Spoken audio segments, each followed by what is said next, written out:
Olá a todos os ouvintes, aqui quem fala é Lenor, com mais um caso do Departamento Policial de Kalos, onde tanta coisa estranha está acontecendo recentemente que o nosso podcast está explodindo com os casos mais bizarros e assustadores que vocês irão ouvir. E hoje temos algo peculiar, como se você estivesse ciente do que fez, mas mesmo assim sabe que não foi você que acabou cometendo o erro. Esse caso aconteceu na cidade de Santa Lune, onde o pequeno Caterpie acabou sendo levado de nós. Mas pelo que parece, não foi apenas ele que foi embora. Era 9 horas da noite. Caterpie estava em seu quarto, ouvindo seu pai saindo pela porta, e decidiu desbilhotar as coisas de seu pai. Sabendo que ele iria demorar para voltar para casa, nisso ele liga o computador do quarto e começa a ler os arquivos que teriam na área de trabalho. E ele já se depara com algo estranho de começo.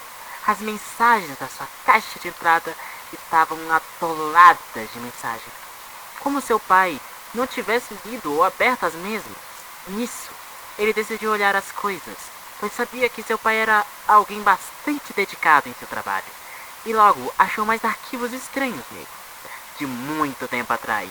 Mensagens de texto para um Pokémon desconhecido, que iremos chamar Ocultista, que dizia que já estaria pronto para poder começar o seu plano, e que a única coisa que ele pedia era para deixar o seu filho dele fora disso. Caterpie ficou um pouco preocupado com isso, pensando que seu pai havia participado de uma espécie de seita maligna, em dedicação à giratina ou algo assim, mas o que ele não esperava era ouvir o som da porta da frente de sua casa abrindo tão cedo. Não era 9h30 ainda. Será que seu pai teria esquecido algo do serviço? Ou poderia não ser seu pai? Tendo esse pressentimento, Caterpie decidiu trancar a porta do quarto e continuar procurando por algo que poderia explicar toda essa história estranha. Ao olhar nas mensagens mais recentes, ele se assusta ao perceber que era uma mensagem de justa causa por excesso de falta. Caterpie não sabia o que seria uma justa causa, mas ele sabia que excesso de falta era algo que seu pai não poderia ter. Olhando as mensagens mais velhas, ele percebe que há vários e-mails e horários que estão perguntando se ele estava bem, que pelo menos teria algo para comer, preocupado com o bem-estar dele. E nisso, ele acha uma imagem estranha em uma das mensagens. Uma espécie de risco dourado que não conseguia identificar direito com a imagem reduzida.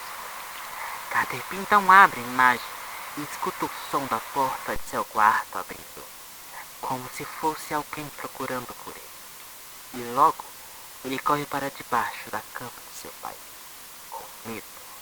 Ele segura sua respiração e tenta esperar que tudo isso acabe pensando, como se fosse uma espécie de delírio que estava tendo com as mensagens que estava lendo e tudo o que estava acontecendo.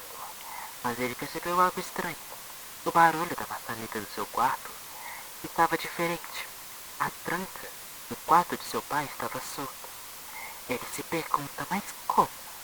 Até que ele vê a porta abrindo lentamente e percebe uma silhueta familiar.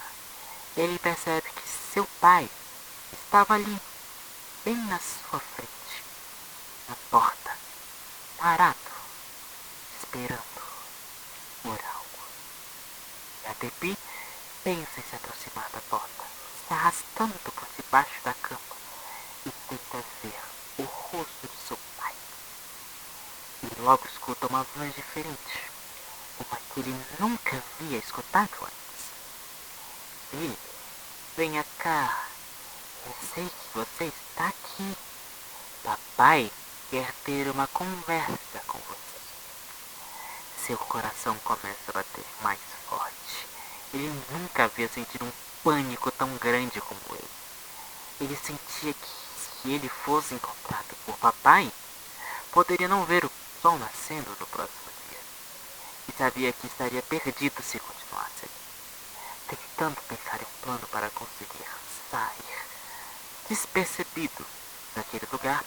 Ele fecha seus olhos tentando não chorar de pavor, até que ele escuta a voz do seu querido pai.